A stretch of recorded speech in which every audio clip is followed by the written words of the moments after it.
Topic का नाम है कि अल्पाधिकार बाजार में अल्पाधिकार बाजार में कीमत और उत्पादन का निर्धारण। अल्पाधिकार बाजार में कीमत और उत्पादन, क्या कर रहे हो? अल्पाधिकार बाजार में कीमत और उत्पादन का निर्धारण, ये हमारे टॉपिक का नाम है। तो बहुत ही ज़्यादा ध्यान से इस टॉपिक को ज़रा समझेंगे। इस टॉपिक के अंदर हमें समझना क्या है। देखिए, मैंने बोला कि भाई इस मार्केट के अंदर जो है ना, इस मार्केट के अंदर जो है डिमांड कर्व जो है वो नहीं होता है, जिसकी वजह से सारी की सारी प्रॉब्लम क्रिएट हो जाती है। क्योंकि इस मार्केट में डिमांड कर्व नहीं है। क्योंकि जब तक डिमांड कर्व नहीं होगा तो हम जो है कैसे किसी वस्तु का निर्धारण वगैरह जो है कर सकेंगे? हम कर ही नहीं पाएंगे। तो फिर कैसे होगा? कैसे यहाँ पे प्राइस का डिटर्मिनेशन वगैरह होता है, कैसे सब कुछ चीज़ें होंगी, वो ज़रा आपको यहाँ पे समझना है। देखिए, सबसे पहली बात तो इस टॉपिक को समझने के लिए आपको बहुत ही ज़्यादा ध्यान से समझना है। यहाँ पे मैंने आपको बताया कि अल्पाधिकार बाज़ार के अंदर जो संख्याएं होती हैं फर्मों की, वो कितनी होती हैं? जो फर्मों की जो संख्या होती है, मैंने बोला भाई मिनिमम तो होंगी 2 और मैक्सिमम होंगी 10। ठीक है, मिनिमम 2 या मैक्सिमम 10। अगर इतनी संख्याओं का कोई बाज़ार है तो वो बाज़ार क्या कहलाता है? वो बाज़ार आपका कहलाता है अल्पाधिकार। ठीक है, आपको क्या ध्यान रखना है, अगर अल्पाधिकार कहलाएगा, ठीक है, लेकिन अगर केवल 2 ही है, केवल 2 से ज़्यादा नहीं, अगर केवल 2 ही है तो इनको एक पर्टिकुलर नाम दिया जाता है, जिसको हम क्या कहते हैं? जिसको हम कहते हैं डोपोली। क्या कहते हैं? जिसको हम कहते हैं डोपोली। उसका नाम क्या था? इसका नाम ओलिगोपोली है। ठीक है, इसका नाम क्या है? इसका नाम तो ओलिगोपोली है। ठीक है, अल्पाधिकार को इंग्लिश में क्या कहते हैं? अल्पाधिकार को इंग्लिश में कहते हैं ओलिगोपोली। लेकिन मैंने आपको ये बोला कि अगर अल्पाधिकार बाजार के अंदर केवल 2 फर्में हैं तो इसका एक पर्टिकुलर नाम होता है, जिसको हम क्या कहते हैं? जिसको हम कहते हैं डोपोली। ठीक है, और हिंदी में अगर हम बात करें तो इसको आप यहाँ पे लिख लीजिए। हिंदी में इसको कहते हैं, यहाँ पे मैं लिख देता हूँ, द्विधाकार, ये लिख देता हूँ। ठीक है, जिसमें क्या हुआ? जिसमें केवल क्या होंगे? जिसमें केवल जो है, इसका मतलब क्या है? डोपोली का मतलब होता है केवल 2 विक्रेता होंगे। केवल 2 विक्रेता होंगे, 2 से ज़्यादा विक्रेता जो है वो नहीं होंगे। ये डोपोली का मतलब है। ये अल्पाधिकारी, लेकिन अगर 2 फर्में हैं तो उनका एक पर्टिकुलर नाम हो जाता है, जिसको हम डोपोली कहते हैं। ये आपको ध्यान रखना है, क्योंकि हमें पूरा मुद्दा जो है वो डोपोली के अंदर ही पढ़ना है। हम 2 ही फर्मों को लेके चलेंगे, 2 से ज़्यादा फर्मों को लेके नहीं चलेंगे। ठीक है, ये आपको ध्यान रखना है। अच्छा जी, चलिए, ये बात हमें समझ में आ गई। तो अगर यहाँ पे हम इसके संतुलन की बात करें, कैसे ये कीमत वगैरह का निर्धारण होगा, कैसे यहाँ पे संतुलन स्थापित होता है अल्पाधिकार बाजार के अंदर, तो अगर जैसे हमने पूर्ण प्रतियोगिता में पढ़ा, एक अधिकार के अंदर पढ़ा, तो यहाँ पे संतुलन कैसे डिसाइड होता है? हम यहाँ पे लिख लीजिए, यहाँ पे आप लिख लीजिए अल्पाधिकार में संतुलन। अल्पाधिकार में संतुलन, यहाँ पे संतुलन किस तरीके से डिसाइड होगा? क्योंकि इसका डिमांड कर्व नहीं होता।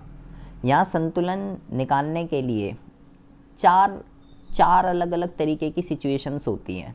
बहुत ही ज़्यादा ध्यान से देखेंगे, यहाँ पे चार अलग अलग तरीके की सिचुएशंस होती हैं, जिसमें सबसे पहली जो सिचुएशंस होती है इसको हम क्या कहते हैं? सबसे पहली सिचुएशन को कहते हैं, यहाँ पे हम लिख लेते हैं इग्नोर इंटरडिपेंडेंस। क्या लिखा मैंने यहाँ पे? इग्नोर इंटरडिपेंडेंस, ये यहाँ पे लिख देंगे इग्नोर इंटरडिपेंडेंस। अभी इसका मतलब क्या होता है, अभी हम यहाँ पे बात करते हैं। दूसरा जो यहाँ पे केस होता है इसको कहते हैं प्रिडिक्ट द मूव। क्या कहते हैं? Predict the move. तीसरा जो केस होता है इसके अंदर इसको कहते हैं इंटरडिपेंडेंस। यहाँ पे था इग्नोर इंटरडिपेंडेंस और यहाँ पे क्या है? यहाँ पे है इंटरडिपेंडेंस, ठीक है। और लास्ट जो इसके अंदर होता है इसको हम क्या कहते हैं? इसको हम कहते हैं थ्योरी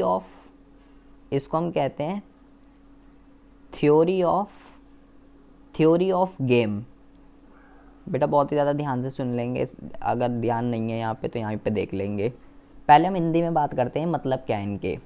इसका मतलब ये है कि अगर मुझे अल्पाधिकार के अंदर संतुलन की बात करनी है, इक्विलिब्रियम की बात करनी है, कीमत और उत्पादन का निर्धारण वगैरह किस तरीके से होगा, तो क्योंकि यहाँ पे डिमांड कर्व नहीं होता तो मैं कुछ मान्यताओं के आधार पर कुछ अजम्पशन लेकर, ये क्या है? ये सब अजम्पशन होती हैं। मैं कुछ अजम्पशन पे लेकर इसका मांग वक्र जो है वो ड्रॉ करके संतुलन इसका ला सकता हूँ। इसका मतलब क्या होता है हिंदी में? इंटरडिपेंडेंस का मतलब क्या होता है? निर्भरता। इंटरडिपेंडेंस का मतलब क्या होता है? जैसे मैंने अभी ऊपर आपको एक मीनिंग बताया था इसके फीचर्स के अंदर, अंत निर्भरता, इंटरडिपेंडेंस के फर्में क्या करती हैं? फर्में आपस में एक दूसरे पे डिपेंड रहती हैं कि भाई कितना प्राइस रखना है, क्या उत्पादन करना है। तो यहाँ पे लिखा हुआ है इग्नोर इंटरडिपेंडेंस, तो इसको आप हिंदी में क्या बोलेंगे? आप इसको बोलेंगे कि अंत निर्भरता को अनदेखा करना, ठीक है। इसका मतलब क्या हुआ ये समझिए। आपके ये एक मिनट रुको। हाँ, प्रिडिक्ट है ये, प्रिडिक्ट द मूव, ये प्रिडिक्ट द मूव। तो अंत निर्भरता को इग्नोर करना, अनदेखा करना, इसका मतलब क्या हुआ?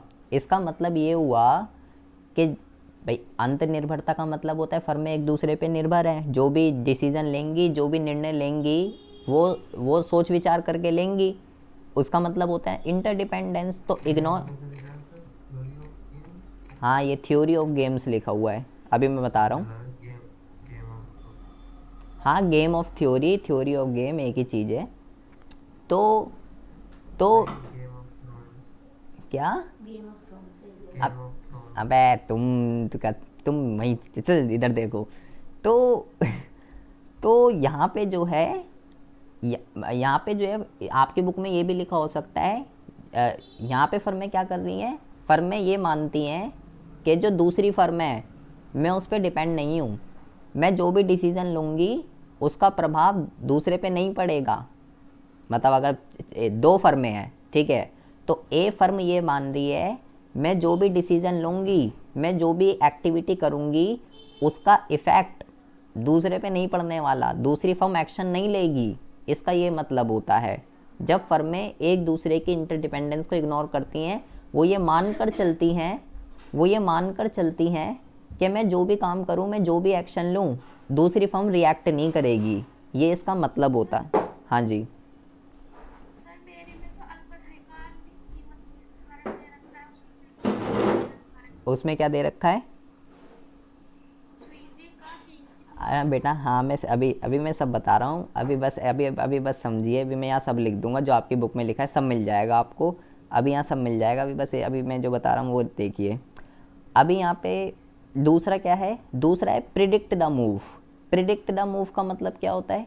अब प्रिडिक्ट का मतलब क्या होता है, मूव का मतलब होता है उसकी चाल को समझना। किसकी चाल को समझना? कि फर्म क्या करने वाली है, उसको प्रिडिक्ट कर लेना, उसको पहले ही जांच लेना, ठीक है, कि वो क्या करने वाली है, प्राइस घटाने वाली है या प्राइस बढ़ाने वाली है, उसको कहते हैं प्रिडिक्ट द मूव।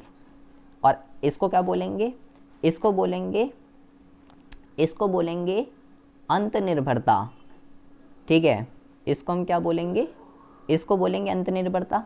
यहाँ पे फर्म इग्नोर कर रही है कि मैं जो भी कुछ भी करूँ, मैं जो भी कुछ भी करूँ दूसरी फर्म रिएक्ट नहीं करेगी। लेकिन यहाँ पे क्या हो रहा है, यहाँ पे फर्म ये मानकर चल रही है हम सब एक दूसरे पे डिपेंड है, आपस में मिलजुल के काम करेंगे। और इसको क्या कहते हैं? इसको हम कहते हैं खेल का सिद्धांत हिंदी में, ठीक है।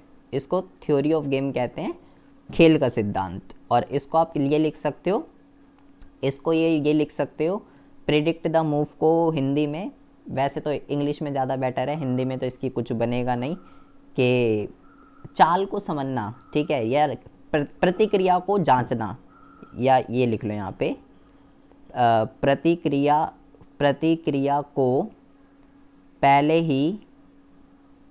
ही भांप लेना। ये लिख लो कि आपकी जो अगेंस्ट की फर्म है, भांप लेना। भांप का मतलब पहले ही अंदाज़ा लगा लेना कि आपकी फर्म क्या करने वाली है, प्राइस बढ़ाने वाली है या प्राइस घटाने वाली है, और उसके अकॉर्डिंगली क्या करना, उसके अकॉर्डिंगली आपको एक्शन लेना। अब होता क्या है, ये 4 अजम्पशन है। या तो हम ये माने कि हम एक दूसरे पे डिपेंड नहीं है, या तो हम ये माने कि हम एक दूसरे के ऊपर डिपेंड है, या तो हम ये माने कि हम अपनी प्रतिक्रिया, जो फर्म क्या करने वाली है उसकी प्रतिक्रिया को पहले ही देख लें और फिर अपना एक्शन लें। इसमें कई एक अलग अलग तरीके की सिचुएशंस होती हैं। अब होता क्या है, बहुत ही ज़्यादा ध्यान से सुनेंगे।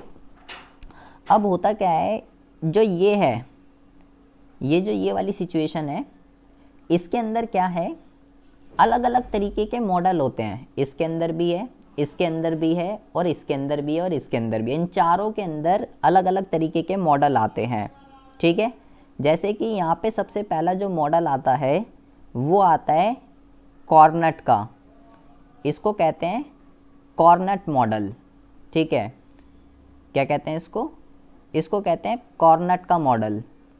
दूसरा जो इसके अंदर आता है इसको कहते हैं बर्ट्रैंड मॉडल। यहाँ पे लिखेंगे बर्ट्रैंड मॉडल। तीसरा जो इसके अंदर आता है वो आता है एजवर्थ मॉडल। तीसरा जो इसके अंदर आता है वो आता है एजवर्थ मॉडल, ठीक है। ये 3 मॉडल इसके अंदर आते हैं। मतलब कि ये कह सकते हो इन तीनों इकोनॉमिस्ट के अकॉर्डिंगली कैसे इस वाली अजम्पशन के अंतर्गत कैसे अल्पाधिकार के अंदर संतुलन आएगा, कैसे सब कुछ डिसाइड होगा, इन 3 अलग अलग मॉडल में सबने अपने अपने एक्सपीरियंस के अकॉर्डिंगली, अपनी अपनी नॉलेज के अकॉर्डिंगली बताया। कॉर्नेट ने अपने अकॉर्डिंगली बताया, बर्ट्रैंड ने अपने अकॉर्डिंगली बताया, एजवर्थ ने अपने अकॉर्डिंगली बताया कि भाई मेरे अकॉर्डिंगली तो ऐसा होगा। बर्ट्रैंड ने अपना अलग बताया, एजवर्थ ने अपना अलग बताया। बिल्कुल इसी तरीके से इधर की अगर हम बात करें प्रिडिक्ट द मूव, इसके अंदर भी ऐसे ही 3 हाँ जी, Bertrand, BERTRAND, Bertrand model, BERTRAND, Bertrand. तो दूसरा जो है यहाँ पर आता है प्रिडिक्ट द मूव के अंदर सबसे पहला इसको कहते हैं चैम्बरलेन मॉडल। सबसे पहला चैम्बरलेन मॉडल। दूसरा जो इसके अंदर आता है इसको कहते हैं PM Sweezy, PM Sweezy and, या PM स्वीजी, या इसको आप यहाँ पे लिखेंगे kinked demand curve. Kinked demand kinked demand curve. और तीसरा जो आता है इसके अंदर, इसको हम कहते हैं स्टैकलबर्ग मॉडल। क्या कहते हैं इसको? इसको कहते हैं स्टैकलबर्ग मॉडल। इसके अंदर भी तीन आते हैं। क्या कहते हैं ये? चैम्बरलिन अपने अकॉर्डिंगली बताता है कि प्रिडिक्ट द मूव में मेरे अकॉर्डिंगली कैसे होगा। किंग डिमांड कर्व अपने अकॉर्डिंगली बताता है कि मेरे अकॉर्डिंगली क्या होगा। और स्टैकलबर्ग अपने अकॉर्डिंगली बताता है कि भाई मेरे अकॉर्डिंगली जो है ऐसे होगा प्रिडिक्ट द मूव के अंदर। इसी तरीके से वाला क्या है? स्टोकल में स्टैकलबर्ग STACKEL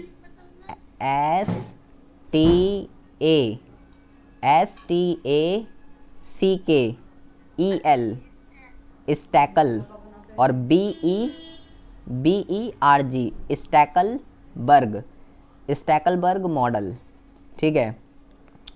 अच्छा, इसी तरीके से अगर हम यहाँ पे बात करें अंत निर्भरता वाले की, तो यहाँ पे क्या है? अंत निर्भरता के अंदर यहाँ पर क्या होता है? यहाँ पर जो है दो तरीके के सिनेरियो क्रिएट होते हैं अंत निर्भरता वाले के अंदर। यहाँ पे आप इसको दो जगह कैटेगराइज कर दो। एक जो होता है इसको हम कहते हैं कार्टेल। एक जो होता है इसको कहते हैं कार्टेल। ठीक है।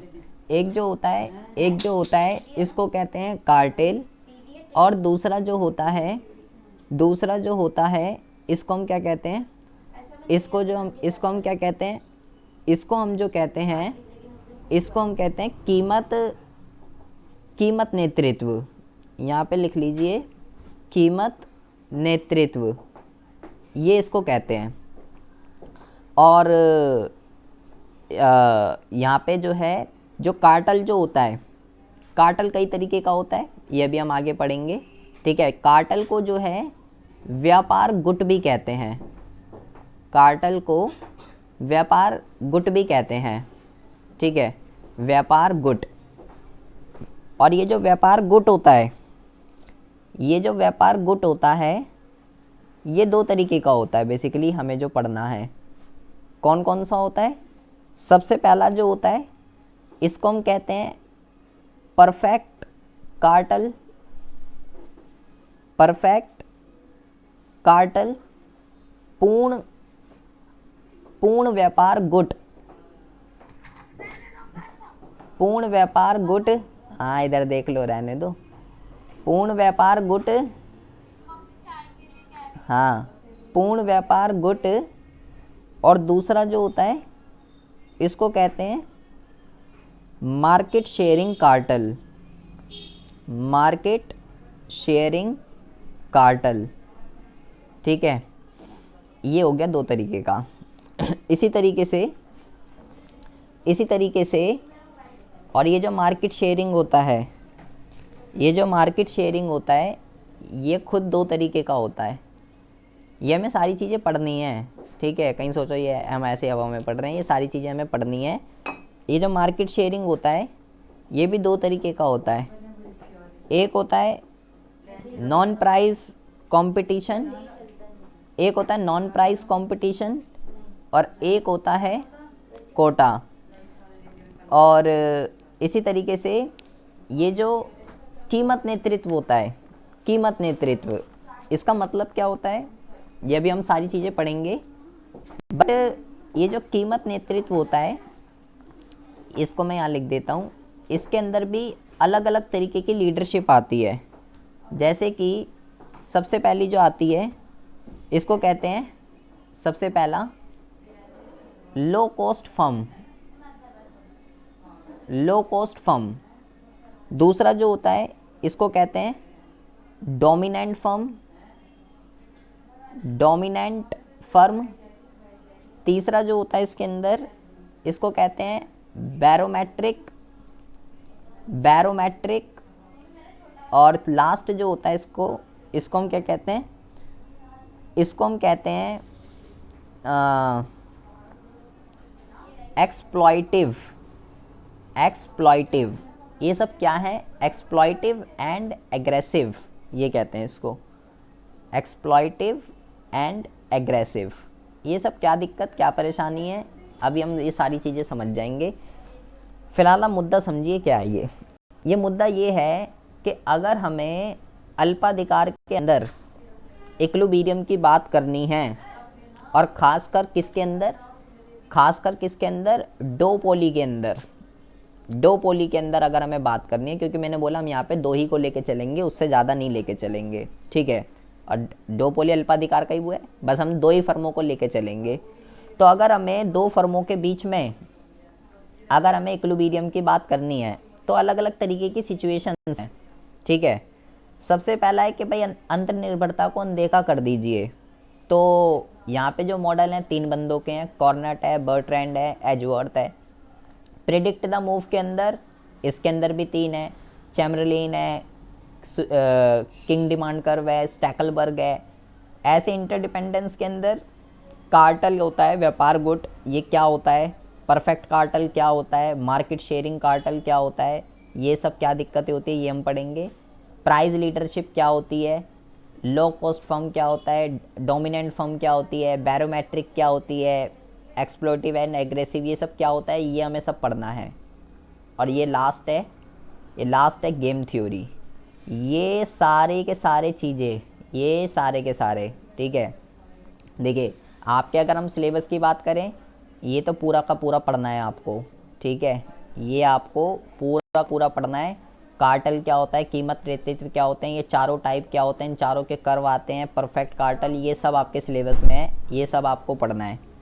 अब आ जाते हैं यहाँ पे कॉर्नेट का मॉडल मोस्ट इम्पॉर्टेंट है, ठीक है। कॉर्नेट है, एजवर्थ है, ठीक है, स्वीजी का किंग डिमांड कर्व है, ये है, स्टैकलबर्ग नहीं होगा शायद। ये 3 तो आपको पढ़ने ही पढ़ने हैं, ठीक है। भले ही बर्ट्रैंड का ना हो या और चैमरलिन का ना हो, स्टैकलबर्ग का ना हो, लेकिन कॉर्नेट, एजवर्थ और स्वीजी, ये तो आपको तीनों पढ़ने ही पढ़ने हैं।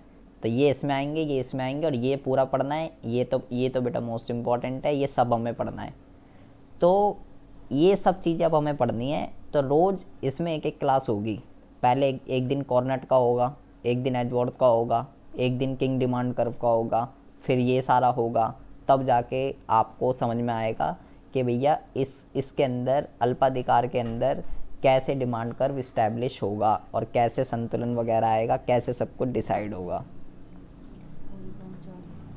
मैंने आपको अलग अलग तरीके के मॉडल बता दिए कि भाई इसके अंदर ये होगा, इसके अंदर ये होगा, इसके अंदर ये होगा। अब वो मॉडल हमको पढ़ने हैं। तो अभी हम जो मॉडल पढ़ने जा रहे हैं, जो कि सबसे मोस्ट इम्पॉर्टेंट है, जितने भी मॉडल मैंने आपको बताए हैं, एक ना एक मॉडल कंपलसरी है, एग्ज़ाम के अंदर आता ही आता है।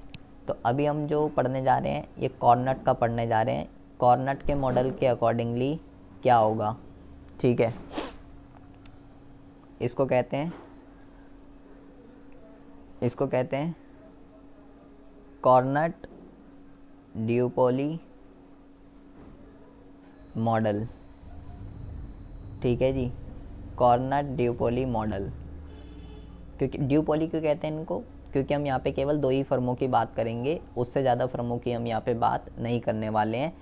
ये जो सारे मॉडल मैं यहाँ बता रहा हूँ, ये सब ड्यूपोली के अंदर ही आएंगे। इन सबों ने 2 फर्मों को लेकर ही बातचीत करी है, उससे ज़्यादा फर्मों को लेकर बातचीत नहीं करी है। देखो इसके मॉडल को समझने से पहले कैसे इसके अकॉर्डिंगली इक्विलिब्रियम डिसाइड होगा, उसको समझने से पहले आपको जो है इसकी कुछ मान्यताओं को पढ़ना पड़ेगा कि इसने जो भी चीज़ें बताई हैं उसमें इसने क्या क्या चीज़ें अज्यूम करी हैं, इसकी मान्यताएं क्या हैं इस मॉडल की, जिसको हम कहते हैं अजम्पशन। तो पहले हमें जो है अजम्पशंस को पढ़ना पड़ेगा। तो सबसे पहली अजम्पशन क्या है, सबसे पहली अजम्पशन ये है कि सबसे पहले तो केवल 2 फर्में हैं, केवल 2 फर्में हैं, ठीक है। सबसे पहली अजम्पशन तो ये है, मतलब कि ड्यूपोली का केस है। अब ऐसा नहीं है कि 2 से ज़्यादा नहीं हो सकती, 2 से ज़्यादा भी हो सकती है, बट हमने सिंप्लिसिटी के लिए केवल क्या करा है, सिंप्लिसिटी के लिए केवल दो ही फर्मों को लिया है। दूसरी इसकी अजम्पशन क्या है? दूसरी इसकी अजम्पशन ये है कि जो वस्तुएं हैं ना, समरूप वस्तुएं हैं, दूसरी समरूप वस्तुएं हैं, ठीक है। और जो सीमांत लागत है ना, बहुत ही ज़्यादा ध्यान से सुनेंगे, और जो सीमांत लागत है, मार्जिनल कॉस्ट जिसको हम कहते हैं, वो क्या है? मार्जिनल कॉस्ट जो है वो 0 है। मतलब कि वस्तु की एक अतिरिक्त इकाई उत्पन्न करने की, मार्जिनल कॉस्ट क्या होती है? वस्तु की एक अतिरिक्त इकाई उत्पन्न करने की जो लागत होती है वो 0 है। तो यहाँ पे हमने ये माना है कि सीमांत लागत जो है वो कितनी आएगी? वो 0 आएगी। तीसरा जो इसकी वो है अजम्पशन, यहाँ पे आप लिखेंगे कि ड्यूपोली को बाजार का मांग वक्र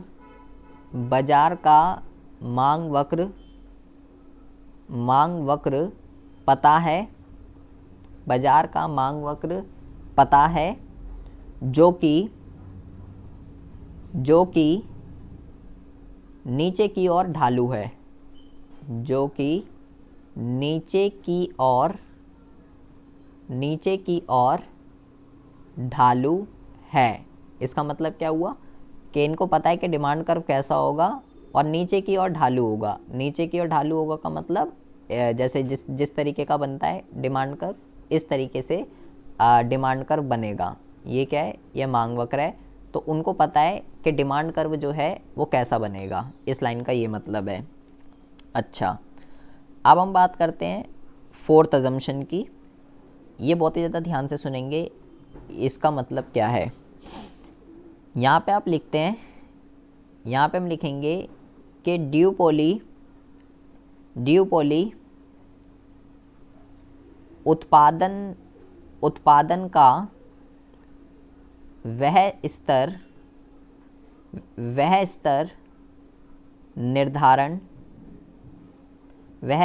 निर्धारण करेगी जहाँ क्या हो रहा है, जहाँ पे सबसे ज़्यादा प्रॉफिट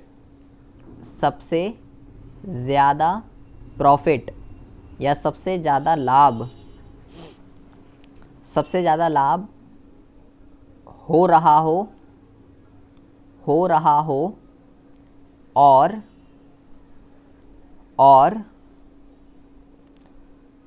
दूसरी फर्म का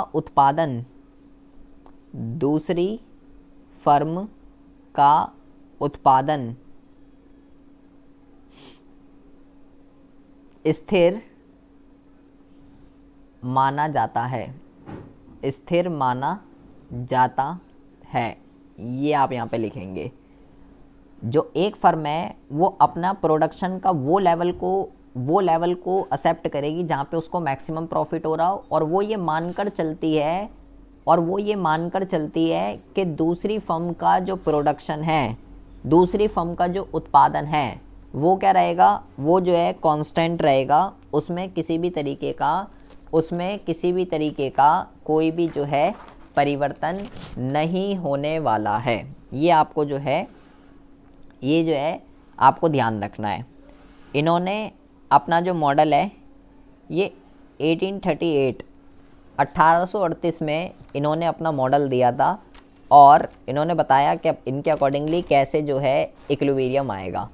अब बेटा बहुत ही ज़्यादा ध्यान से दिमाग को खोलकर ज़रा यहाँ पे देख लेंगे। ये इसकी 4 अजम्पशन है, इसके बेस पे हम इन पे देखेंगे। पहली बात तो केवल 2 फर्म है, सीमांत लागत 0 है, एक अतिरिक्त इकाई को उत्पन्न करेंगे तो 0 आएगा, डिमांड कर्व नीचे की तरफ ढालू वाला बनेगा, और ये इसकी सबसे ज़्यादा इम्पॉर्टेंट है।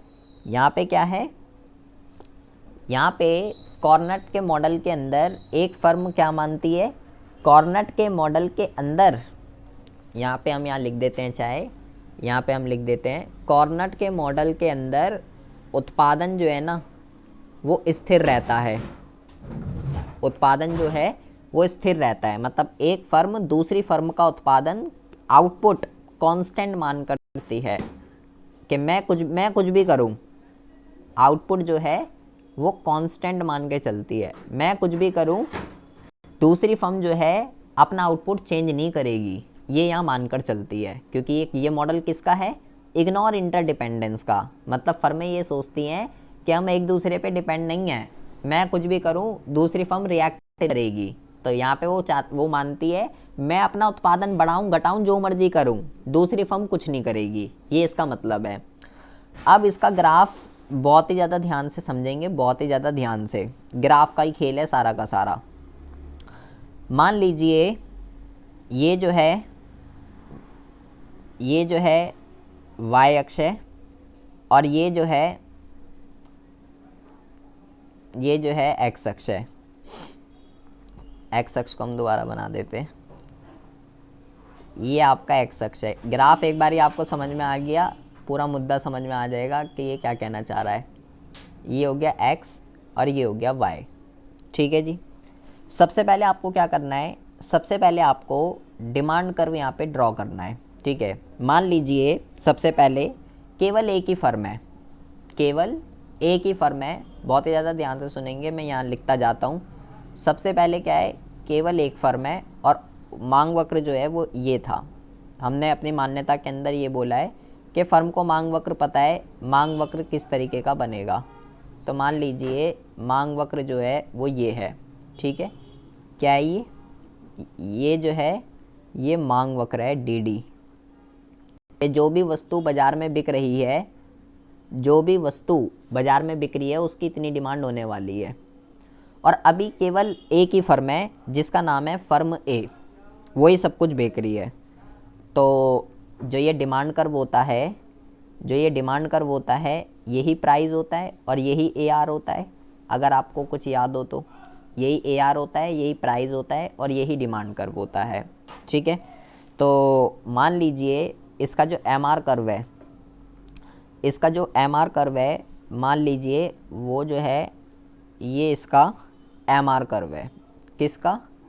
MR कर्व है A फर्म का। अच्छा, क्या बाहर क्यों निकाल दिया? क्योंकि मुझे काम है इसका।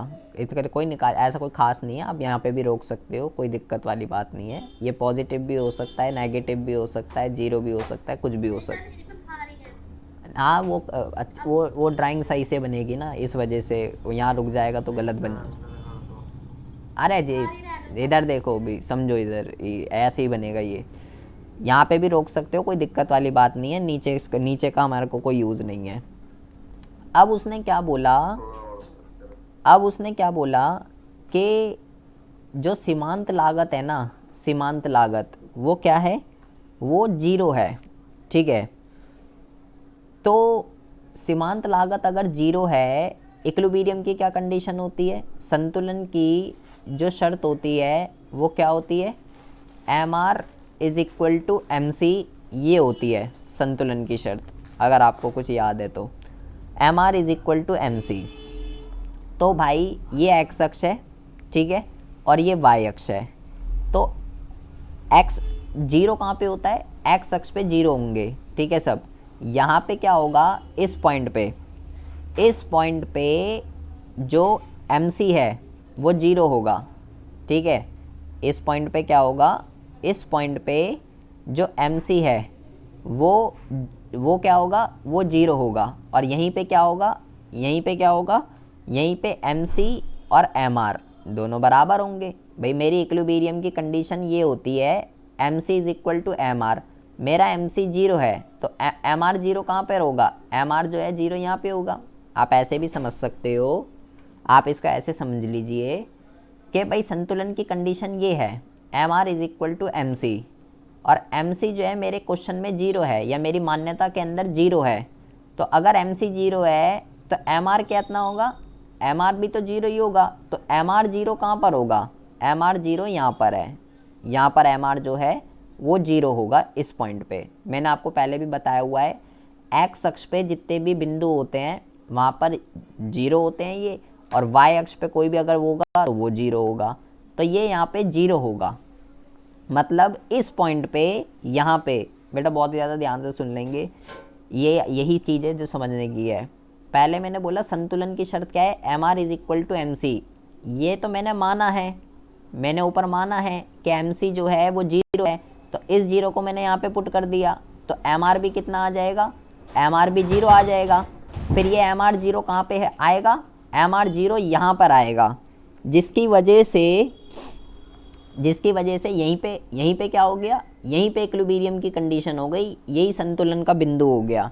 तो ये डिसाइड हो गया संतुलन। और इस संतुलन के बिंदु पे जो फर्म ए है, इस संतुलन के बिंदु पे जो फर्म ए है वो कितना उत्पादन कर रही है, वो उत्पादन करेगी इतना, और ये प्राइस जो है वो चार्ज करेगी। ये जो लाइन है ये वाली, ये क्या है, यही डिमांड कर्व है, यही प्राइस है, और यही एआर कर्व है।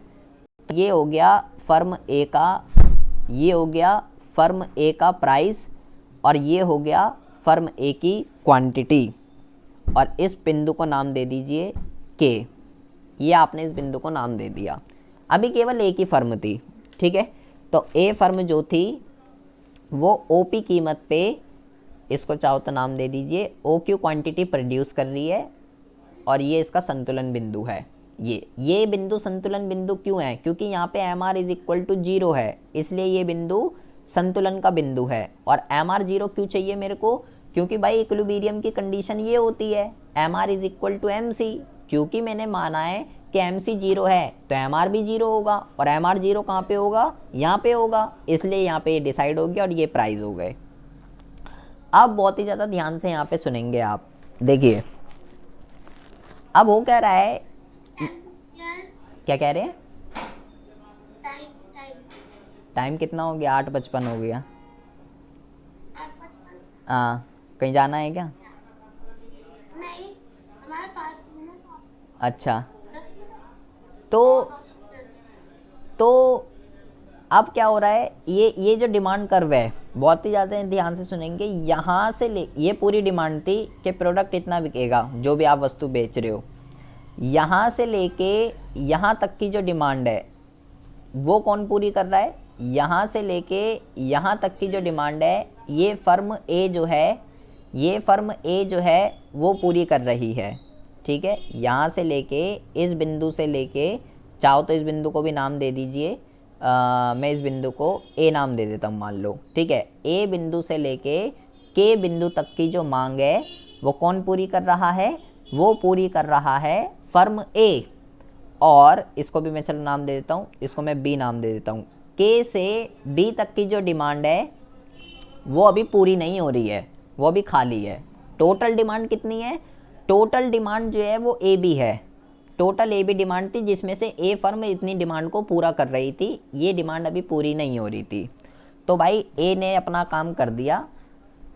अब आपको एक चीज़ क्या ध्यान रखनी है, आपको एक चीज़ ध्यान ये रखनी है, ये मांग वक्र है, ये क्या है, ये मांग वक्र है, ठीक है। और ये जो मांग वक्र है यहाँ M R is equal to zero है, और ये जो के बिंदु है ना, ये इस मांग वक्र के बिल्कुल बीचों बीच है, मिडल पे। तो जो मिडल पे जो पॉइंट होता है वहाँ पे मांग की जो लोच होती है वो E D is equal to 1 होती है। अगर कुछ याद हो, मांग की लोच की श्रेणियाँ बताई थी 5, E D is equal to 1, less than 1, greater than 1, ये सारी चीज़ें बताई थी। तो इस बिंदु पे जो मांग की लोच होगी वो 1 होगी, क्योंकि ये जो के बिंदु है ये मांग वक्र के बिल्कुल बीचों बीच है, ठीक है। तो मतलब जो फर्म ए है वो क्या कर रही है, फर्म ए जो है वो टोटल जितनी भी प्रोडक्शन है उसका आधा जो है प्रोड्यूस कर रही है। हम यहाँ लिख देते हैं, फर्म ए क्या कर रही है, फर्म ए जो है, फर्म ए टोटल जितनी भी प्रोडक्शन है, कुल मांग का आधा भाग जो है ना, कुल मांग का आधा भाग उत्पादित कर रही है, उत्पादित कर रही है। कैसे पता चला मुझे ये आधा भाग उत्पादित कर रही है, क्योंकि मैंने बोला ये जो के बिंदु है ये इस मांग वक्र का बिल्कुल बीचों बीच का पॉइंट है। यहाँ पे मांग की लोच इकाई के बराबर होती है, जिसका, और ये मुझे कैसे पता चलेगा यहाँ पे 1 है, जिस पॉइंट पे एम आर 0 होता है उस पॉइंट पे E D is equal to 1 होता है, ये भी कह सकते हो। तो टोटल डिमांड जितनी भी है ये इसका आधा प्रोड्यूस कर रही है। अब ये इसने डिसाइड कर लिया, अब ये चेंज नहीं करेगी। अब क्या होता है, अब जो है, अब मान लीजिए अगर फर्म बी अब आती है, ठीक है, तो फर्म बी आएगी। अब फर्म ए ने अपना उत्पादन डिसाइड कर लिया OQ, ये इसका उत्पादन है, ये इसका प्राइस है OP, और ये इसका उत्पादन है, और ये आधा भाग प्रोड्यूस कर रही है। अब फर्म बी ये सोचेगी कि फर्म ए तो इतना उत्पादन कर ही रही है और ये पैसे चार्ज कर रही है, और हमने क्या माना है यहाँ पे, हमने ये माना है कि फर्म ये मानकर चलती है कि दूसरी फर्म अपना उत्पादन अब चेंज नहीं करेगी, कि मैं जो भी करूँ दूसरी फर्म जो है उत्पादन चेंज नहीं करेगी। अब तो वो तो फर्म बी तो ये मान के चल रही है कि अब इतना ही प्रोडक्शन करेगी, उससे ज़्यादा नहीं करेगी। तो मतलब ये वाली जो डिमांड है ये कौन पूरी करेगा, ये वाली जो डिमांड है ये पूरी करेगी फर्म बी। तो ये जो हो जाएगा, ये फर्म बी के लिए मांग वक्र हो जाएगा। यहाँ से लेके के बिंदु से लेके बी बिंदु तक फर्म बी का मांग वक्र हो जाएगा, और यहाँ से इसका MR कर्व ड्रॉ करेंगे। इसको मैं दूसरे कर्व से ड्रॉ करता हूँ तो आपको ज़्यादा अच्छे से समझ में आएगा। और इसका जो है, अब जो फर्म बी है, फर्म बी का जो MR कर्व है वो ये हो जाएगा। ये फर्म बी का जो है, क्या है, फर्म बी का MR कर्व है। अब इसकी भी संतुलन की शर्त क्या होगी, इसकी भी संतुलन की शर्त वही होगी, similar, MR is equal to MC। और इस पॉइंट पे क्या होगा, इस पॉइंट पे जो है फर्म बी का जो MR है वो 0 होगा। तो इसका भी संतुलन कहाँ पे आ जाएगा, इसका भी संतुलन यहीं पे आ जाएगा। और उस संतुलन पे ये कितने पैसे चार्ज कर रही है, ये इतने पैसे जो है चार्ज कर रही है, इतने फर्म बी से कम पैसे जो है ये क्या कर रही है, फर्म बी से कम पैसे ये चार्ज कर रही है। इसको चाहो तो नाम दे दीजिए P', ठीक है। फर्म ए चार्ज कर रही है OP और इतना उत्पादन कर रही है। फर्म बी चार्ज कर रही है OP1 और कितना उत्पादन कर रही है, पहले OQ हो रहा था, अब उत्पादन जो है OQ1 हो रहा है। अब उत्पादन जो है वो ज़्यादा हो रहा है, ठीक है। और ये जो बिंदु है इसको चाहो तो नाम दे दीजिए L बिंदु। ये L बिंदु जो है ये किसका है, ये L बिंदु जो है ये फर्म बी का प्राइस का इक्विलिब्रियम का पॉइंट है, ये इक्विलिब्रियम का बिंदु है, और ये प्राइस चार्ज कर रही है फर्म बी। सबसे पहली बात तो आपको इतनी बात समझ में आनी चाहिए। और ये भी कितना उत्पादन कर रही है, बहुत ही ज़्यादा ध्यान से समझेंगे, बहुत ही ज़्यादा ध्यान से। ये यहाँ से लेके O बिंदु से लेके B बिंदु तक टोटल डिमांड थी, O बिंदु से लेके B बिंदु तक टोटल डिमांड थी, ठीक है, जिसमें से फर्म आधा प्रोड्यूस कर रही थी। यहाँ से लेके यहाँ तक फर्म A प्रोड्यूस कर रही थी। अब यहाँ से लेके यहाँ तक बचा B का। अब B भी क्या कर रही है, B जो बची हुई डिमांड है अब इसके भी तो L बिंदु पे जो है मांग की लो चेक होगी, जैसे उसकी थी ऐसे इसकी भी होगी, क्योंकि MR यहाँ पे 0 है। तो फर्म B क्या कर रही है, फर्म बी जो है ये भी बची हुई मांग का आधा प्रोड्यूस कर रही है। तो बची हुई मांग का आधा कितना भाई, टोटल डिमांड कितनी है 1, जिसमें से आधा कौन प्रोड्यूस कर रहा है, आधा तो प्रोड्यूस कर रही है फर्म ए। टोटल डिमांड 1 है, आधा कौन प्रोड्यूस कर रही है, फर्म ए। और फर्म बी क्या करेगी, ये इतनी डिमांड बची है, आधे का भी आधा प्रोड्यूस कर रही है। तो ये कितना हो जाएगा 1/2 मल्टीप्लाई 1/2, इसको सॉल्व कर लेंगे 1/4, कितना आ जाएगा 1/4, ये आ जाएगा फर्म बी का। फर्म ए प्रोड्यूस कर रही है 1/2 और फर्म बी प्रोड्यूस कर रही है 1/4। अभी ये रामायण कथा चल रही है, इतनी बात आपको समझ में आ रही है या ऊपर से जा रही है, पहले तो ये बता दिए। अब फर्म ए बेच रही है ओपी प्राइस पे, फर्म बी बेच रही है OP1 प्राइस पे। तो यार फर्म ए सोचेगी, फर्म बी ने तो यार मेरे से कम प्राइस पे रख रखा है, फर्म ए ये सोचेगी यार इसने तो मेरे से कम प्राइस पे रख रखा है, ऐसे तो सारे कस्टमर जो हैं इसी के पास चले जाएंगे। तो मुझे क्या करना पड़ेगा, मुझे तो जो है यार मुझे भी फिर प्राइस को तो घटाना पड़ेगा और मुझे अपना आउटपुट दोबारा से डिसाइड करना पड़ेगा। अभी फर्म ए ने डिसाइड कर लिया था कि मैं इतना ही आउटपुट प्रोड्यूस करूँगी, उससे ज़्यादा आउटपुट प्रोड्यूस नहीं करूँगी। फर्म बी ये मानकर चल रही थी कि ये इतना ही करेगी, क्योंकि फर्म यह मानकर चलती है मैं कुछ भी करूँ दूसरी फर्म रिएक्ट नहीं करेगी। फर्म बी इतना प्रोड्यूस कर रही थी, लेकिन अब क्योंकि फर्म ए ने देखा यार ये तो मेरे से कम प्राइस चार्ज कर रही है, ऐसे तो सारे कस्टमर इसी के पास चले जाएंगे, ये बात तो ठीक नहीं हुई। तो अब ये आप क्या करेगी, अब ये जो है ना, अब ये अपना उत्पादन दोबारा से जो है दोबारा से डिसाइड करेगी और ये मानकर चलेगी कि फर्म मैं कुछ भी करूं फर्म बी कुछ नहीं करेगी।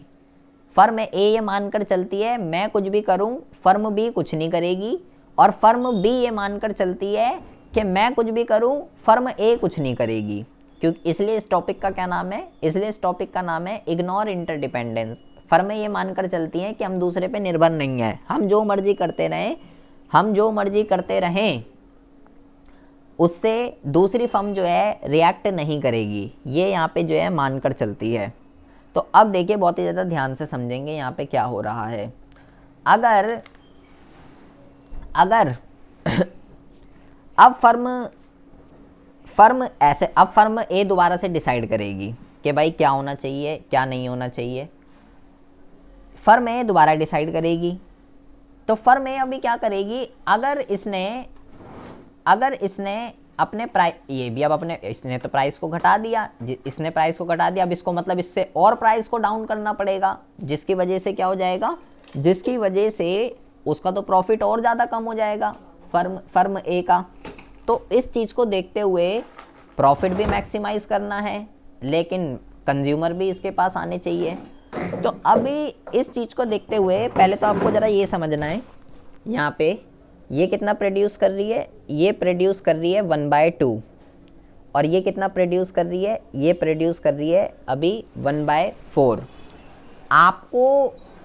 आपको ये देखना है कि इक्विलिब्रियम कैसे आएगा। ऐसे तो ये चलता ही रहेगा, ऐसे तो फर्म ए फिर डिसाइड करेगी, फिर फर्म बी करेगी, फिर फर्म ए करेगी, फिर फर्म बी करेगी, फर्म ए ये सोचती रहेगी फर्म बी कुछ नहीं करेगी, फर्म बी सोचती रहेगी फर्म ए कुछ नहीं करेगी। तो ये तो इस तरीके से ऐसे चलता ही रहेगा।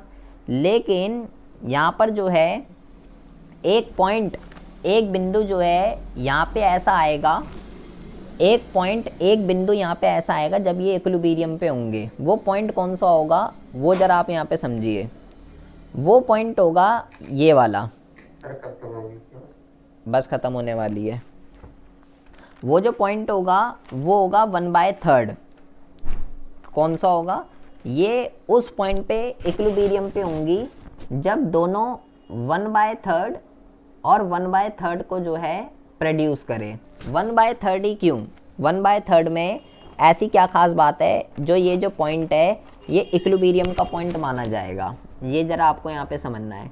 ये पॉइंट इक्विलिब्रियम का पॉइंट इसलिए माना जाएगा क्योंकि अगर फर्म ए ये सोचे, अगर फर्म ए ये सोचे कि मैं जो है ना, मैं जो है 1/3 प्रोड्यूस करूँगी, तो फर्म बी अब क्या सोचेगी, फर्म बी अब ये सोचेगी अगर फर्म ए इतना प्रोड्यूस कर रही है तो मैं अब बची हुई मांग का, टोटल में से बची हुई मांग का मैं क्या करूँगी, अब आधा प्रोड्यूस करूँगी। तो इसको जब आप सॉल्व करोगे 1/2 मल्टीप्लाई 2/3, तो 2 से 2 कट जाएगा, तो यहाँ पे भी कितना आ जाएगा, यहाँ पे भी आ जाएगा आपका, यहाँ पे भी आ जाएगा आपका 1/3। तो ये आ गया आपका 1/3 और 1/3। ये जो पोर्शन है 1/3 का, ये पोर्शन कॉर्नट के मॉडल के अंदर संतुलन की शर्त है, क्योंकि ये एक ऐसा संतुलन का स्तर है जहाँ पे ना तो फर्म ए और ना ही फर्म बी दोनों की दोनों फर्म क्या रहेंगी, इक्विलिब्रियम की सिचुएशन में रहेंगी कि तू भी टोटल डिमांड का 1/3 प्रोड्यूस कर और मैं भी टोटल डिमांड का जो है 1/3 जो है प्रोड्यूस करूंगी ना, जिससे कि क्या होगा, जिससे कि दोनों मैक्सिमम प्रॉफिट जो है वो अर्न कर पाएंगे। ये इनकी टोटल संतुलन की शर्त है। तो कुल उत्पादन अभी कितना होगा, कुल उत्पादन जो है ये यहाँ पे जो प्रोड्यूस होगा, फर्म ए करेगी 1/3, फर्म बी करेगी 1/3 और टोटल जो प्रोडक्शन होगी ये होगी 3, 1 + 1 = 2/3। टोटल जो प्रोडक्शन होगी वो होगी कुल मांग का इतना, 2/3 जो है इतनी प्रोडक्शन होगी, जिसमें से फर्म ए कितना प्रोड्यूस कर रही है, जिसमें से फर्म ए जो है 1/3 प्रोड्यूस कर रही है और फर्म बी जो है वो भी 1/3 प्रोड्यूस करेगी। ये कॉर्नेट के मॉडल में इक्विलिब्रियम की कंडीशन है कि भाई ऐसे कब तक चलता रहेगा, फर्म ए डिसाइड करे, फिर फर्म बी डिसाइड करे, फिर फर्म ए डिसाइड करे, फिर फर्म बी डिसाइड करे। तो ये एक ऐसा पॉइंट आएगा जहाँ पे ये इक्विलिब्रियम पे होंगे। तो इस टोटल कहाँ पे, टोटल प्रोडक्शन कितनी होगी, टोटल प्रोडक्शन जो है वो टोटल डिमांड की, ये क्या है, कुल मांग की 2/3 जो है वो प्रोड्यूस होगी। तो अगर मैं इस 2/3 को अब मैं इस ग्राफ के अंदर अगर मैं दिखाना चाहूँ, तो इस ग्राफ के अंदर ये जो 2/3 है ये कैसे आएगा, देखिए इस ग्राफ के अंदर ये जो डिसाइड होगा कि कहाँ पे इक्विलिब्रियम की कंडीशन आएगी, कहाँ पे जो है संतुलन डिसाइड होगा, वो आएगा यहाँ पे।